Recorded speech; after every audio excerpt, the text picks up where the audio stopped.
Hello and welcome to the fourth in our Brandeis University Schusterman Center for Israel Studies Summer Webinar Series.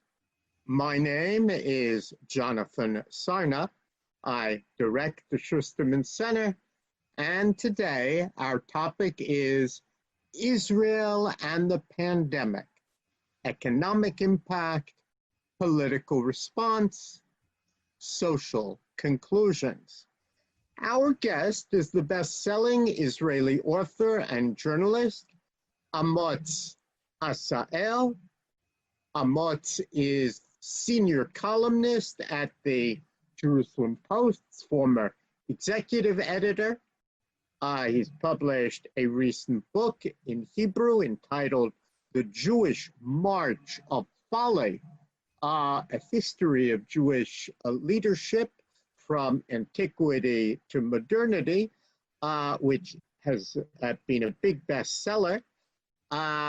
He holds graduate degrees from the Columbia School of Journalism, from the Jewish History Department at the Hebrew University, and most important of all, from our perspective, from Brandeis University, the Department of Near Eastern and Judaic Studies.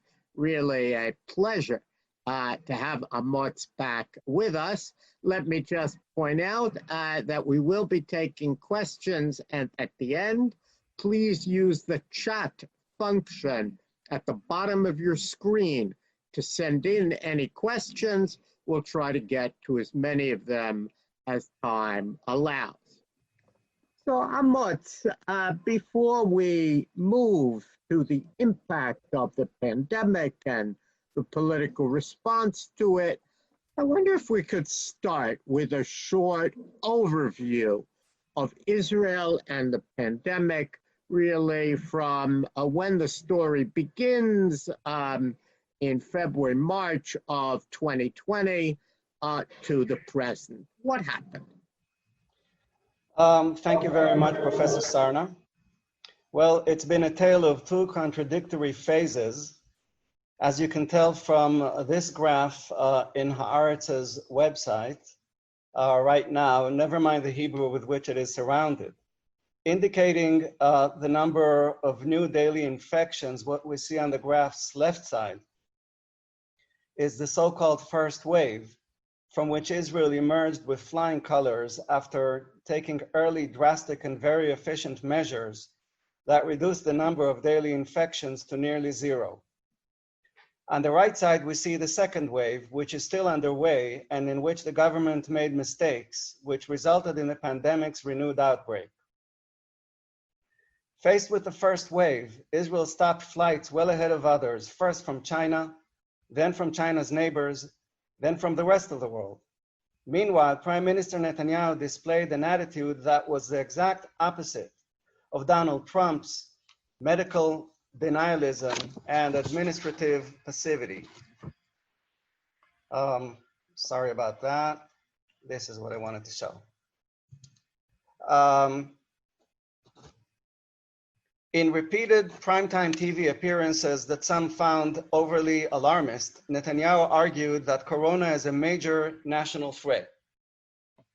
He patiently explained to the public concepts like exponential growth and phenomena like exhaled contagion, and while at it, he assumed personal leadership of Israel's war on Corona, announcing over 2 weeks a slew of drastic measures. First, on March 13th, he had the government announce that anyone entering Israel's borders will be quarantined for 2 weeks. Then, on March 19th, he had the government declare a state of emergency underscored by a partial lockdown that was rapidly tightened, proceeding from restaurants, malls, theaters, and wedding halls to synagogues, mosques, and churches, and then, as Passover approached, became a total nationwide curfew, confining citizens to a radius of 100 meters from their homes.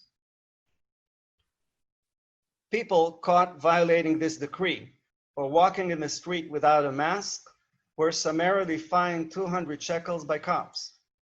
Meanwhile, all hospitals opened Corona departments, testing stations, and labs, were spread throughout the country. Hotels were turned into quarantine centers for diagnosed patients. The Mossad was deployed to pull from around the world hundreds of respirators, and the Shin Bet Secret Service, in a very controversial move, was ordered to follow citizens' smartphones in order to track infection chains. It was, in short, a massive effort that deployed disparate agencies, industries, and populations, and the results were impressive when on May 19th, for the first time since the plague's outbreak, there were no new infections in Israel. The achievement soon caught the attention of the international media, which hailed Israel's pandemic performance not only when compared with its neighbors, as this graph does, but also when compared with the rest of the world, as The Economist did in this chart when it ranked Israel's response to the pandemic fourth best among the world's developed economies.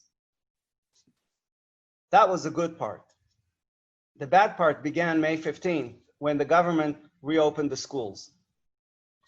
At that time, and 5 days later, when it opened the beaches and all houses of prayers, after having lifted the lockdown on workplaces and malls already in April, Israelis had the feeling that the pandemic had ended and the government was actually inspiring this general impression, despite the fact that many restrictions remained intact, like wearing masks, installing plastic partitions between store counters and customers, or capping the number of patrons in a restaurant. The result of this reopening was an almost immediate pandemic resurgence. Today, all of us Monday morning quarterbacks agree that restrictions were lifted too early and too sweepingly, for instance, by reopening not only elementary schools, which was inescapable, but also high schools, which was avoidable and soon proved faithful. Then again, it should be noted that even now, Israel's overall infection rate at 1 per 174 Israelis is less than half the American ratio, which is 1 corona patient per 82 Americans.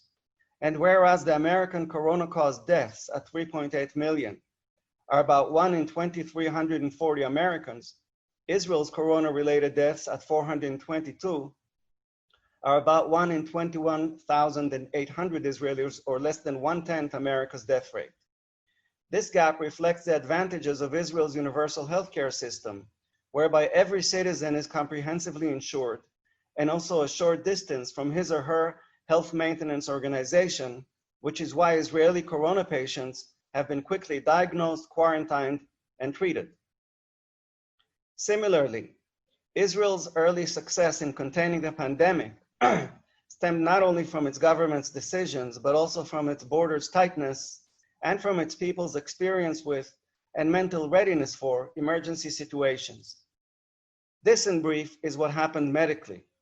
Economically, the lockdown's effect has obviously been shocking, with workplaces firing or furloughing more than 1 million people, and thus sending the unemployment rate soaring to 25%, more than twice its previous historic high.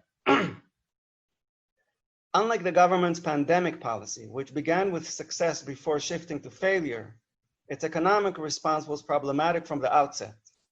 On the face of it, Israel did what everyone else did. On March 30th, it announced an 88 billion shekel aid package, which later grew to 100 billion shekels, and which promised to heed the soaring applications for unemployment benefits, to extend the benefits payment beyond their half-year limit, to compensate for self-employed people's lost income, and to infuse cash to crippled businesses. However, by June, it turned out that the government had actually released hardly half of this sum, thus vindicating recipients' complaints that the payments that they were getting were difficult to obtain, small in size, and slow to arrive compared with what was happening in other countries like Germany, Canada, or France. Protests began to sprout in central Tel Aviv and outside Netanyahu's residency in Jerusalem. Why this half-hearted delivery happened is an intriguing question for which we will doubtfully have a definitive answer until today's protocols are open in some 30 years. My own very debatable hunch is that Netanyahu had two wrong assumptions. The first was medical, namely, that over the summer the virus would be weaker and thus give him more political time. That can also explain the haste with which he lifted the first wave's restrictions. The second assumption was economic, and it was based on Israel's experience during the previous global economic crisis, namely the 2008 meltdown in Wall Street. Back then, with the rest of the world launching multi-billion-dollar stimulus programs, Israel also earmarked one such program, but unlike others, it never used it, and yet still emerged from that global crisis earlier than others and almost unscathed.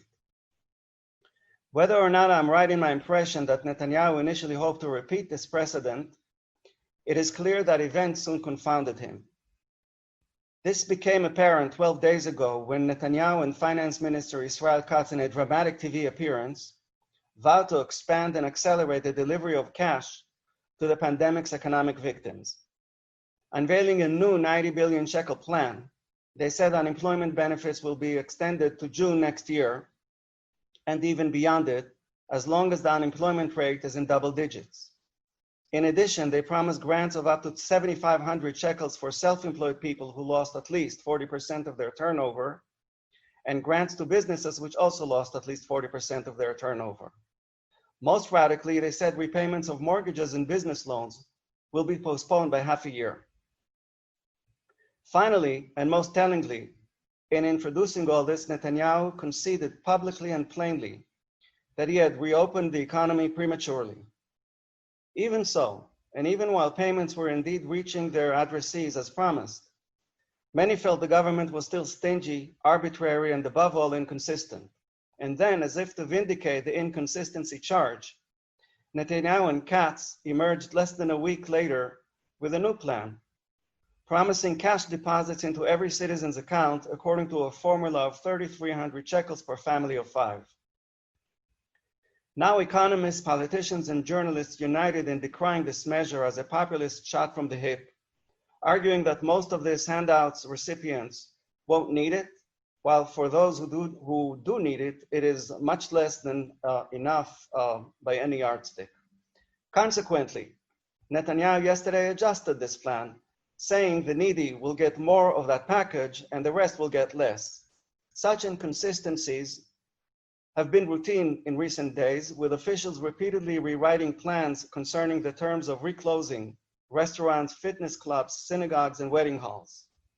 However, and with this I conclude this overview, it should be noted that what some decry as governmental ineptitude can also be seen as part of the Israeli knack for improvisation, which all agree has been a key element in the startup nation's success.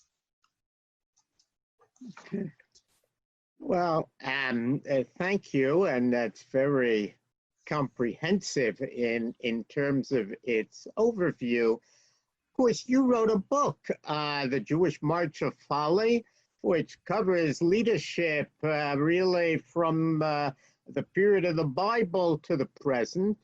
You've been watching the Prime Minister govern in crisis. I wonder if there's any themes in your book that help us to understand what's been happening in COVID. Thank you, Jonathan. As a matter of fact, there are. In the book, I open by reconstructing and analyzing 12 mostly forgotten civil wars among the ancient Hebrews and Jews. And I argue that the common denominator between them is an anarchic school of thought, and many people therefore ask me whether what we're witnessing now is some kind of a return of that anarchy, just like people asked me during the political crisis that preceded this pandemic, whether I see in that political impasse a resurgence or a relapse of this historic Jewish syndrome. Never mind what I answered those. What I see in this particular situation is actually the antithesis of what my book decries. We entered this crisis by sheer coincidence during Israel's most acute political and constitutional crisis in its history. We emerged from it to many people's astonishment with a unity government. A unity government is not an Israeli invention. It was, for instance, introduced in Britain during World War II when Churchill and Attlee shared power and sat in the same cabinet, and the morning after the war's end returned to contest each other democratically. Israel did that over the years for the first time in the Six-Day War.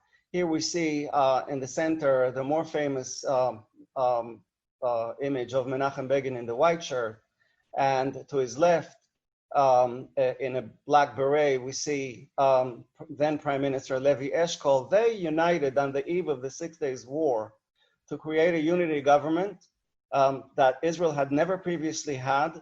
And that unity government won the war that began with tremendous anxiety in Israel that it was potentially on the eve of a new Holocaust.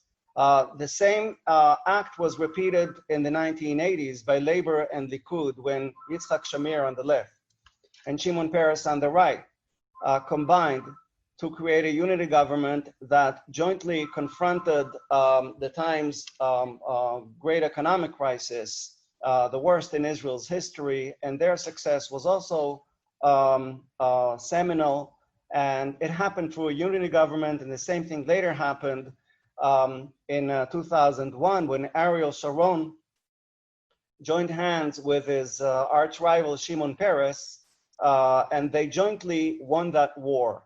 This precedent was repeated in this current crisis when Netanyahu and his main rival Benny Gantz joined hands and set out to jointly confront Corona. This is something that our forebears in the repeated schisms that I analyze in my book failed to do, including during the Great Revolt against Rome that resulted in the destruction of Jerusalem and the temple.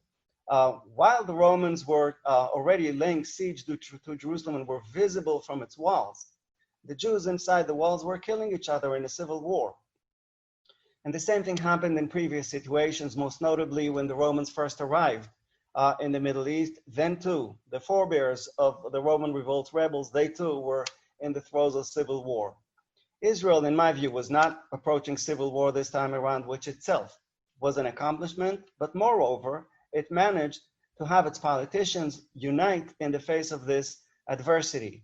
The unification is far from perfect. First of all, Gantz, of course, arrived at this wedding shorn of half his own following, and there is no love lost between him and Netanyahu, but this was the situation also in all previous unity governments. The fact is that these men sit now daily together and jointly confront this challenge, and I therefore think that the way Israel has been facing the pandemic is actually an antithesis of what my book decries in Jewish history. So why do you think that the prime minister was able to respond the way he did? Are there elements in his biography that explain his divergence from the past? And how do you think all of this is going to affect his place in history? Well, the traits in his biography that were visible throughout this crisis were less in the joining hands with Gantz and more in the soloist way in which he approached the crisis. He made a point of himself taking lead, throwing overboard, I would almost say, other people who might have shared the limelight with him, most notably Naftali Bennett, who was briefly defense minister just when this happened, and actually surprised even his adversaries with his efficiency and drive. Netanyahu sidelined him and eventually didn't even include him in his coalition. People's impression is that he wanted the limelight for himself, and this has, of course, been a common thread throughout his career. Similarly, he, throughout the crisis, has made the most of his famous talent for appearing on the media and deploying the media and also manipulating the media. And in these regards, what we've seen is exactly what Netanyahu has been known for throughout the decades.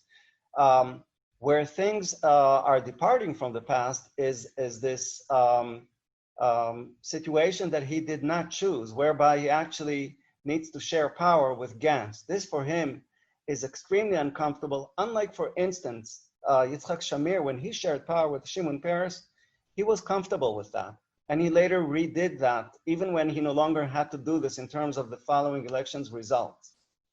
He was built differently. Netanyahu is evidently likes to lead by himself. In my columnist's view, which is of course debatable, he is a soloist who shuns teamwork and has a problem with it.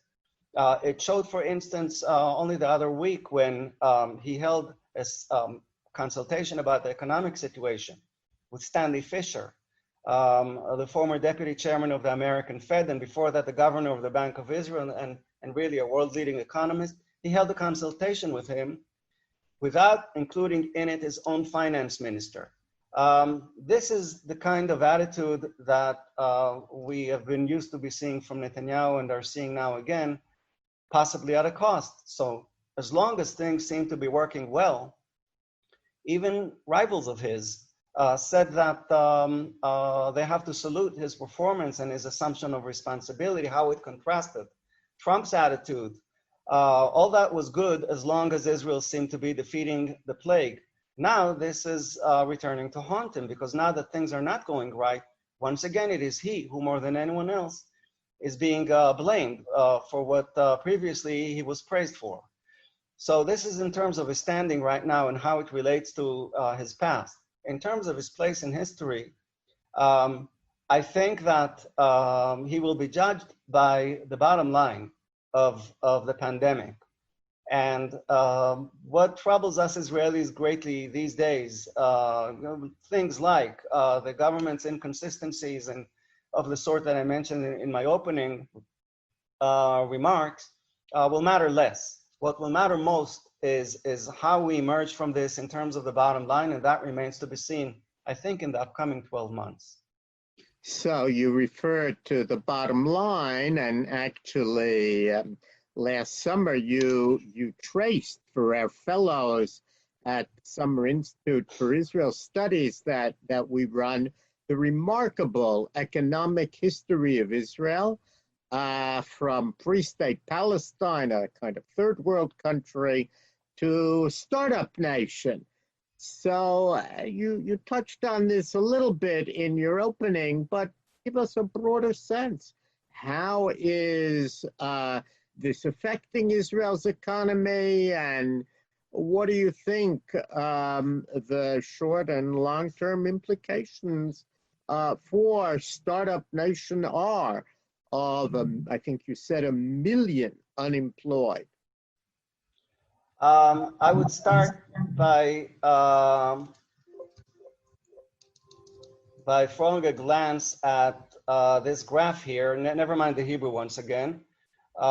This is a sequence of Israel's quarterly GDP change over the past, since the beginning of the century. What you see on the far left, that cluster of negative quarters, this is Israel's greatest ever recession, which happened between 2001 and 2003, and was the result of, first of all, the NASDAQ meltdown at the time, which affected Israeli high-tech, and of course, the second intifada, which affected Israeli tourism and other industries. And that was how we started the century, almost the day it began. And then came Netanyahu's reforms as finance minister, For those who do not know, they were very, very ambitious and radical Thatcherist reforms that completed Israel's previous great economic transition of 1985 from its initial decades of socialism to the subsequent era of capitalism. And as a result of his reforms, never mind its drawbacks right now, macroeconomically speaking, Israel embarked on 17 years of phenomenal growth, during which its GDP nearly trebled. The sporadic negative quarters you see there in the interim are mostly momentary. One, for instance, reflects the Second Lebanon War in 2006, and they didn't change the broader picture that Israel in these 17 years was one of the, was not one of the, but the most rapidly growing economy in the entire developed world, and consistently so. What you see on the far right is this year's second quarter, where we faced 7.1 negative growth. This tells you, first of all, the depth and the extent of the initial shock of what we now face, and it says nothing concerning what we're still in for, a glimpse of which I believe is expected next week, when the second quarter's growth figures are expected, and in all likelihood, they will not be much prettier. And so the question is, to what extent can one hope that this too will prove to have been contained and to be unable to reverse the historic growth that Israel experienced over the past 17 years. I would say, based on what smarter people than myself say, most notably Israeli economic analyst Pinchas Landau, a close analysis of the initial damage of the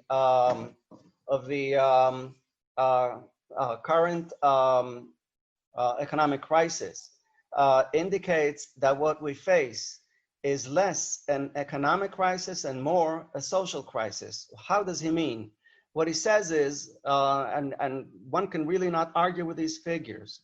If you look, for instance, at what happened here in recent months, for instance, concerning Israel's chemical exports, they actually rose in May 30% compared with the same period last year. If you look at pharmaceutical exports, over May, they already recovered from the previous 2 months when they were under $200 million in each of those months. They more than doubled to 447%. If you look at the purchases of Israeli high-tech firms in recent months, you'll see that in the second quarter, $2.5 billion were raised by Israeli firms this way, reflecting 170 deals, which is a lot more than the same period last year when there were only 128 such deals. And high-tech exports in April were up 7.3%, and internet-related exports over the year's first 4 months were up 15%, rising all the way to $7 billion. In short, the healthy parts of Israel's economy are as vibrant as we've known them over the past 17 years.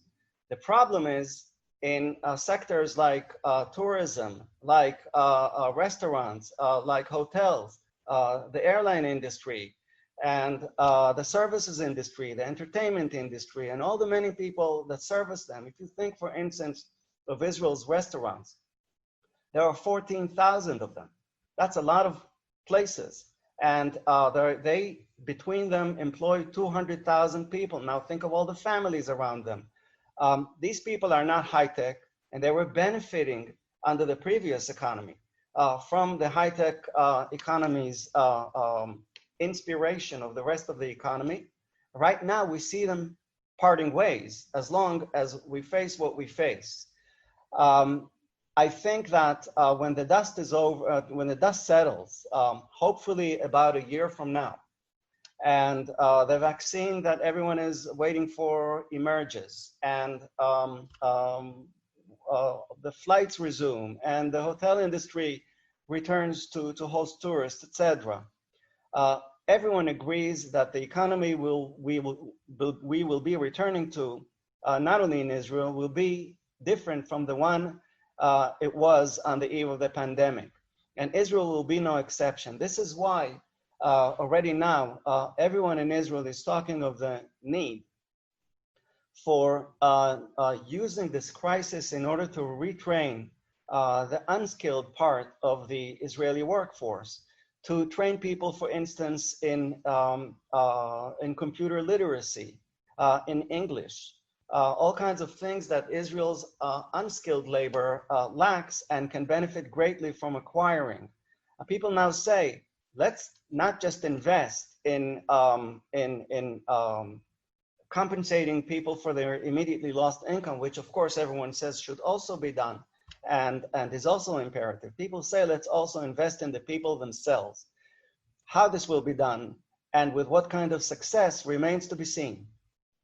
So that suggests, this analysis, that different segments of Israeli society, Israeli Arabs and Mizrahi Jews and Haredi Jews and women, those segments may have especially suffered because it's other segments that have tended to benefit from the high tech and the pharmaceuticals, the areas that have seen great growth. In other words, can you tell us a little bit about the social makeup of those sectors that are suffering versus those that are not?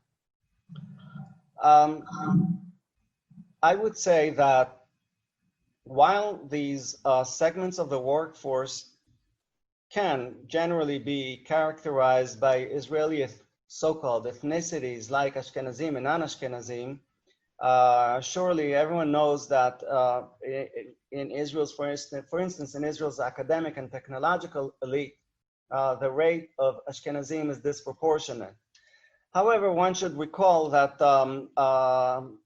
as the decades elapse, it becomes increasingly difficult to classify an Israeli according to their geographic origins, because happily, more and more Israelis marry between European and non-European backgrounds.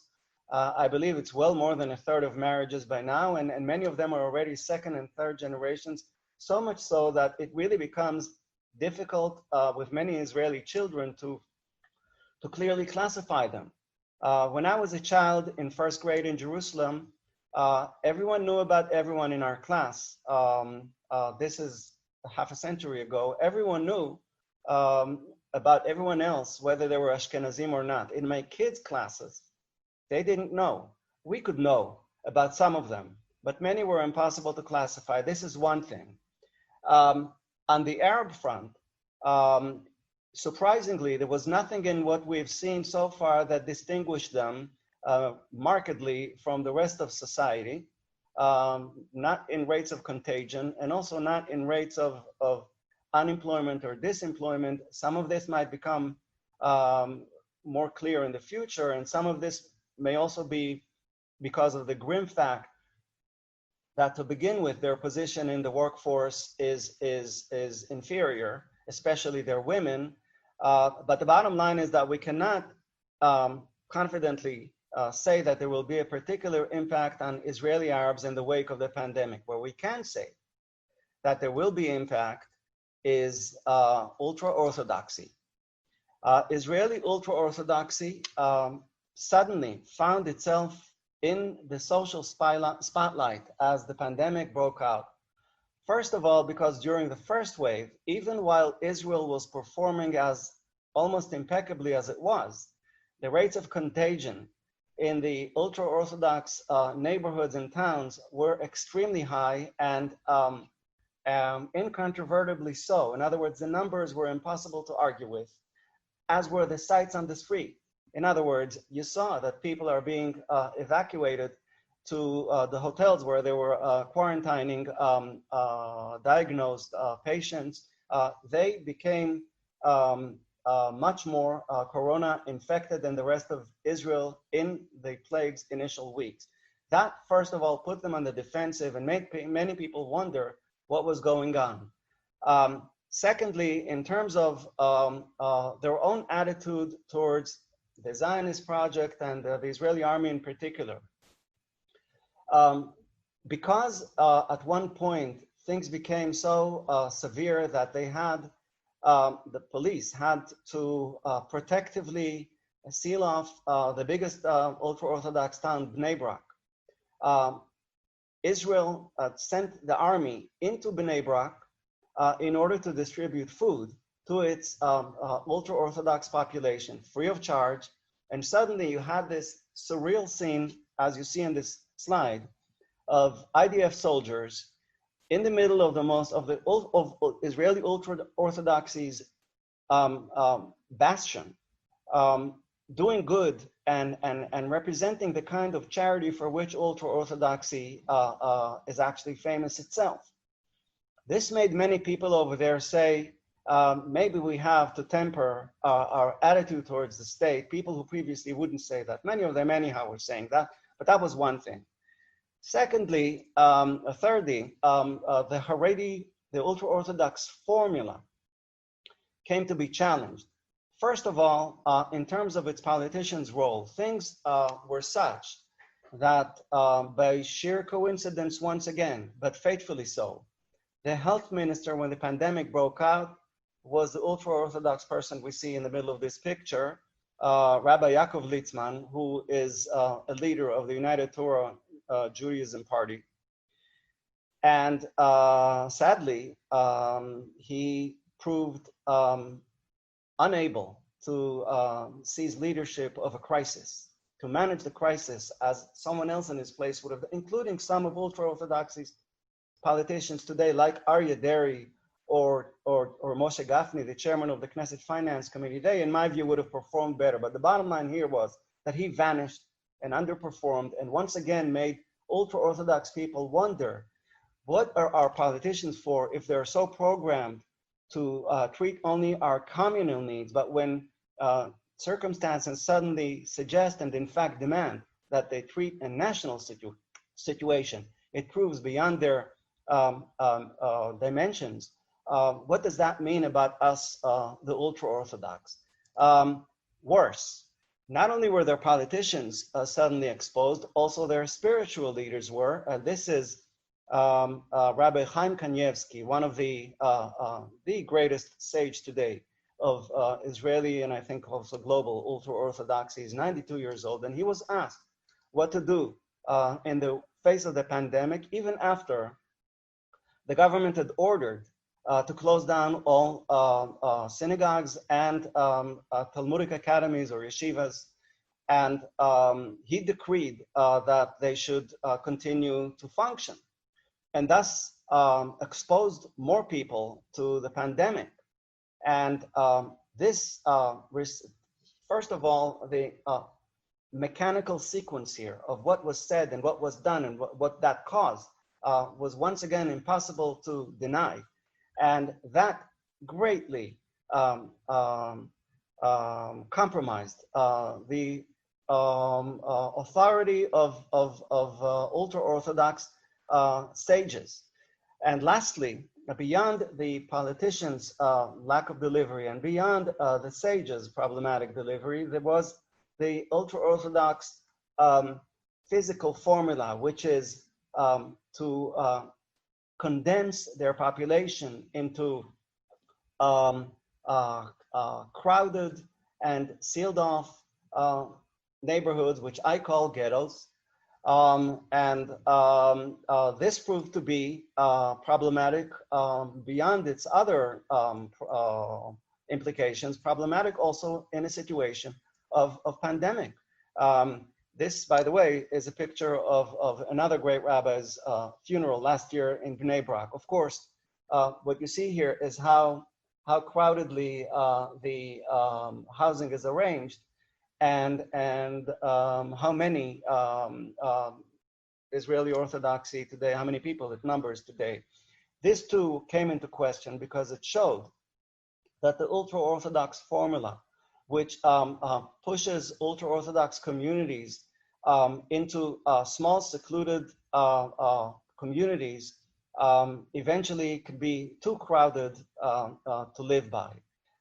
This, I think, will impact deeply and in the long term Israeli ultra-Orthodoxy, for which I think its Corona experience will prove to have been meaningful in ways that we cannot yet predict. Good. Maybe we'll have a chance at the end to see if there are other long-term predictions, but I promised that we would take questions, and let me turn it over to our Associate Director, Shaina Weiss, who's been busily collecting questions from participants. Shaina. Thank you so much.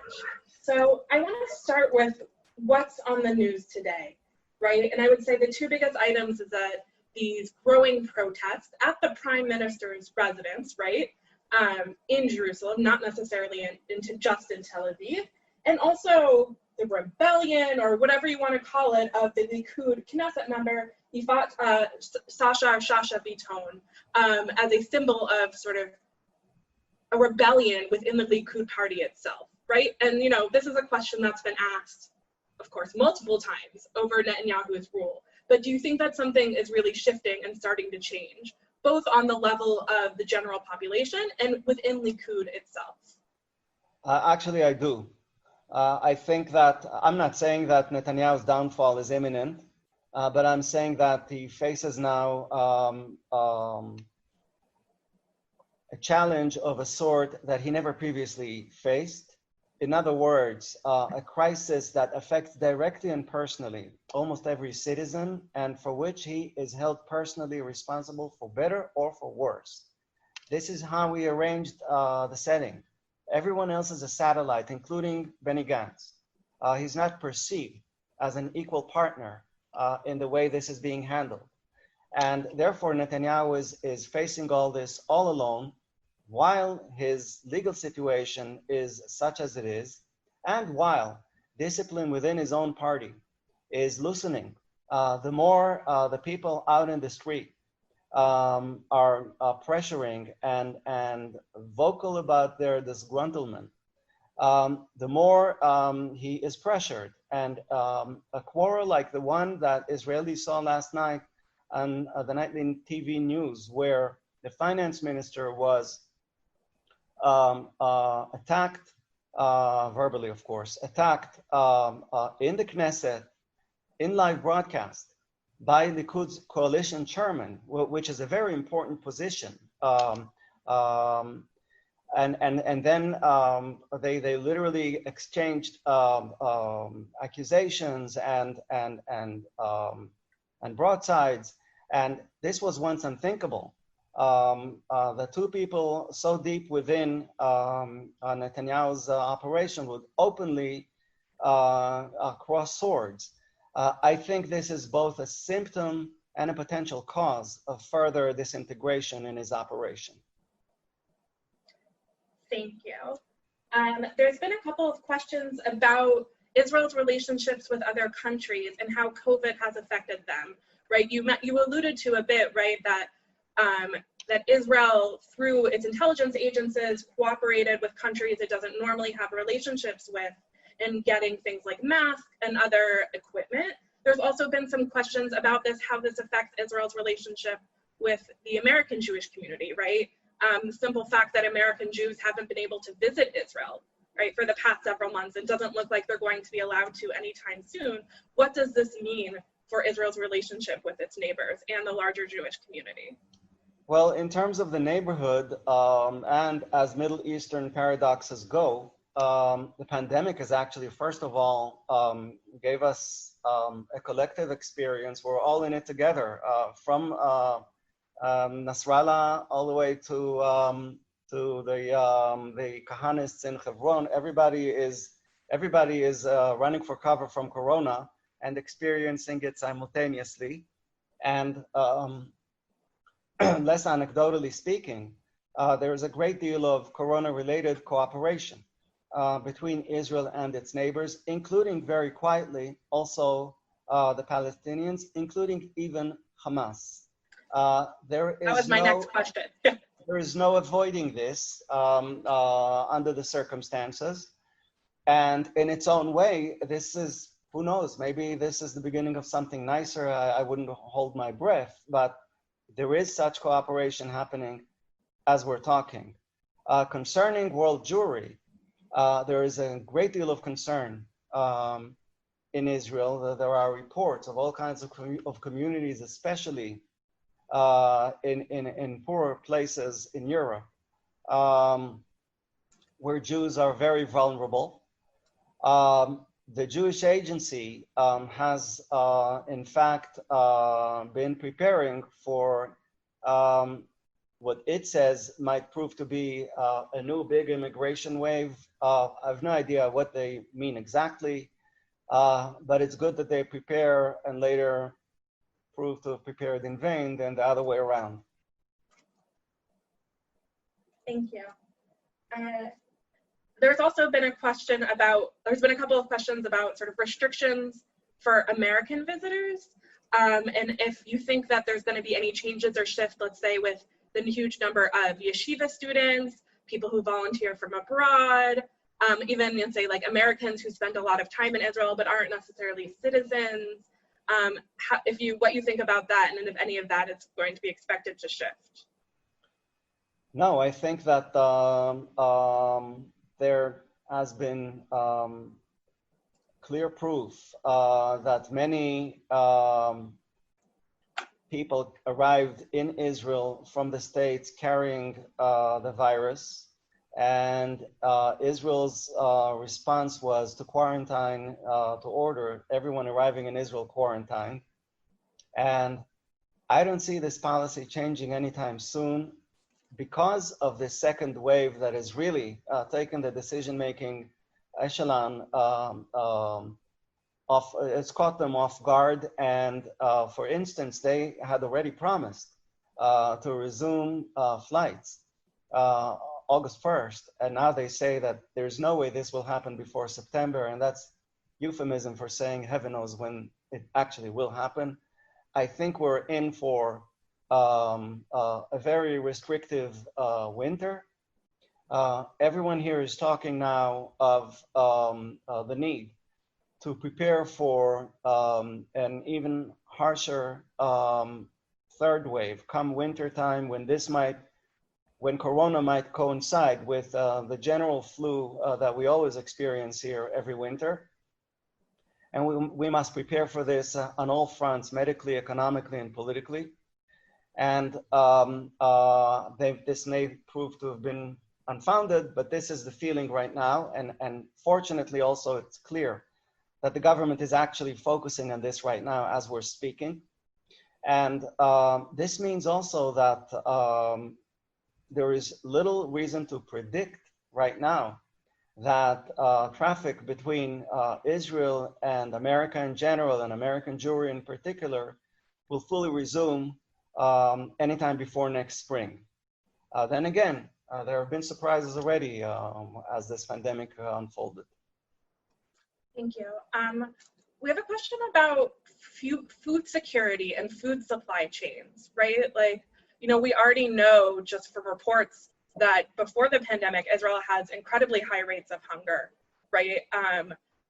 Some of the highest in the OECD, right? So given what's going on, right? How is society responding? How are civil society and religious organizations responding, right? We saw one example, right, with the IDF helping to arrange Passover deliveries in Bnei Brak, but other things going on that we should be aware of. First of all, I don't share the analysis that before the pandemic there was any serious hunger in any corner of Israel. I've never been witness to it. And I have been witness to twisted statistics of this sort and of another sort, so that's a separate discussion. As for what is happening now, we are waiting to see now the effect of the new financial handouts to the newly unemployed. I don't mean this one-off payment that Netanyahu has just promised, of the 6 billion shekel, but the much bigger package, the 90 billion shekel, that will really go, and not just over 1 month, to the bulk of the newly unemployed, and hopefully we'll see that that's being delivered efficiently and used wisely, and at least keeping the newly jobless able to fully feed themselves and their families. I think that this is what we will witness. I don't think that we will not. Moreover, there's a great deal of activity in Israeli charities anytime, but particularly at this time. And it can be extremely efficient, and both in terms of its organization and distribution, and in terms of attracting resources. Fortunately, there is already in Israel what until 30 or 40 years ago there wasn't in Israel. There are thousands of millionaires in Israel, and well more than 100 billionaires. There is a lot of money in Israeli bank accounts, and many of the people who own those bank accounts are generous. And I think they will now be deployed, and their generosity will be tested. So we mentioned briefly Netanyahu's political situation, to call it that, right? Then there was just a hearing recently, which resulted in the fact that there'll be more hearings later on. So given the shift that you said you're starting to detect in public opinion about Netanyahu, do you think he's going to be able to continue to convince at least a certain segment of Israelis that he's, undergoing a witch hunt, that the judicial system is out to attack him, right? Will these arguments still hold water? Well, the media magician in him already had a grand failure several weeks ago with his annexation initiative.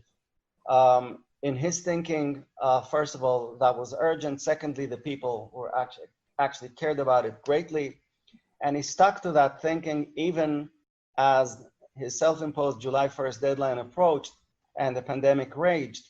And evidently, he misjudged the average Israeli's priorities, ultimately realizing this when he sheepishly backtracked from that without any explanation or without giving a new deadline, evidently realizing that he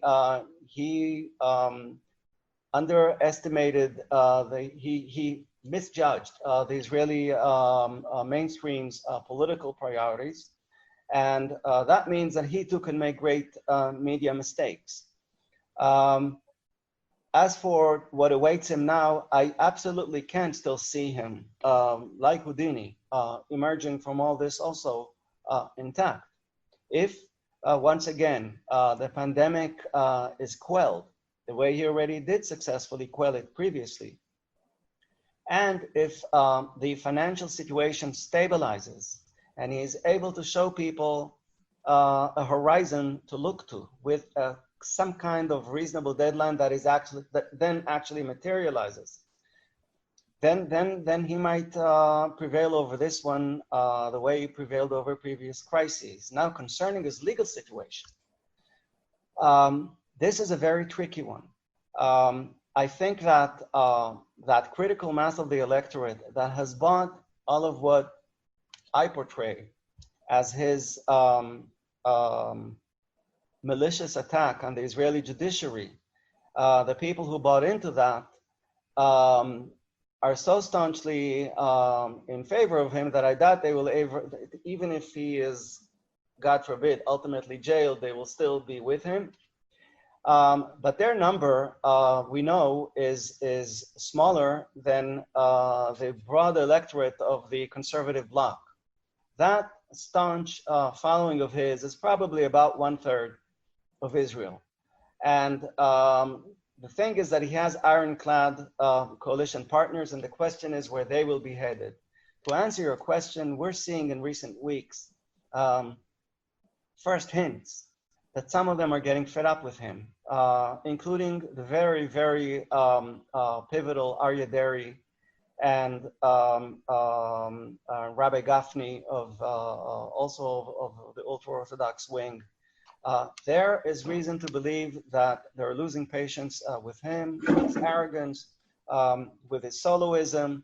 I don't know how much should be made of this, but this is one thing. Secondly, Gantz is now disconnected from his anti-religious partner, Yair Lapid. And as such, he's perfectly agreeable to Netanyahu's historic allies. So I think that we might be seeing here some tectonic plates moving and sands shifting, and we'll be wiser, of course, by, I would say, midwinter. Amotz, thank you so much for joining us. Thank you so much, everyone who attended, everyone who asked questions. I'm sorry we couldn't get to all of them. And again, thank you for joining us in this 4-part summer series. We look back to seeing you again in the fall as we continue with our fall programming. Thank you, everyone. Thank you. Bye-bye.